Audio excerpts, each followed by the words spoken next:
I've been getting a lot of blowback in social media about a study that says that exercise may not be the key to weight loss, but it's now the key to weight maintenance. So is that true? This is Healthcare Triage News. Many of the articles in this study tell a neat path story. People who exercised after losing weight managed to maintain their weight loss better than those who did not. Case closed, do not dispute me. But is that what the study said? To the research. This was a study published in the journal Obesity. It's titled Increased Physical Activity Associated with Less Weight Regain 6 years after the Biggest Loser competition. Right there in the title, your suspicion should begin.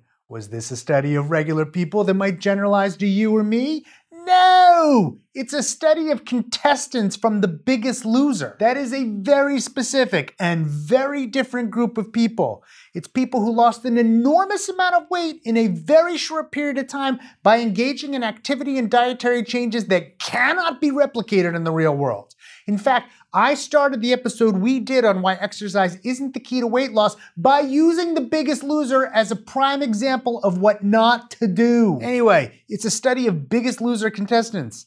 Let's continue. From the abstract, the objective was, and I'm quoting, to explore how physical activity and energy intake changes were related to weight loss and regain following the Biggest Loser competition. The methods, and I'm quoting again, at baseline, week 6 and week 30 of the competition, and 6 years after the competition, body composition was measured by a dual energy X-ray absorptiometry. Resting energy expenditure was measured by using indirect calorimetry, and energy intake and physical activity were measured by using doubly labeled water. Okay, that's all sophisticated stuff, but this is what they did.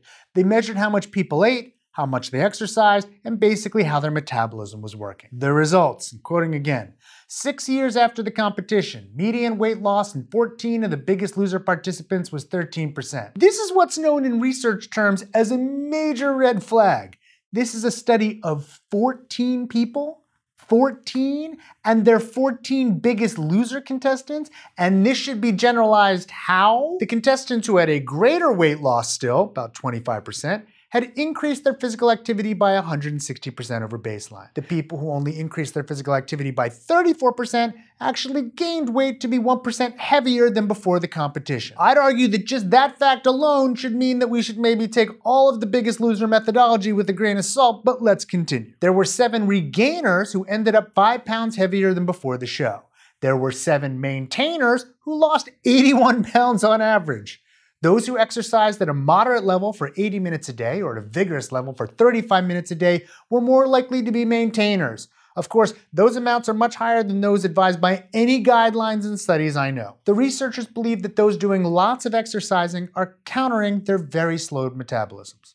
Maybe. Look, this is a very small study, 7 in each group, of very select people who lost weight in a very, very abnormal way. This is not a controlled trial, and with 14 subjects, there's no way to control for confounders. The way these subjects lost weight and live today does not apply to the vast, vast, vast majority of people. It's an interesting study, which needs replication, but it would change almost nothing about the way I'd talk about eating healthy and losing weight for the general population. Sorry. We like to make videos about topics that YouTube doesn't like to give to advertisers sometimes. That way we can't get ad revenue, and we're okay with it. But it helps when you support the show through patreon.com, which is a subscription service that allows you to help us make these great videos. Go to patreon.com/healthcaretriage if you'd like to support the show. And speaking of supporting the show, the holidays are coming up and we've got lots of great merch, mugs, posters, lunch bags. It's all great. HETmerch.com. By the way, my book, The Bad Food Bible, just came out yesterday. You can get it anywhere books are sold. I'd really appreciate it if you pick up a copy.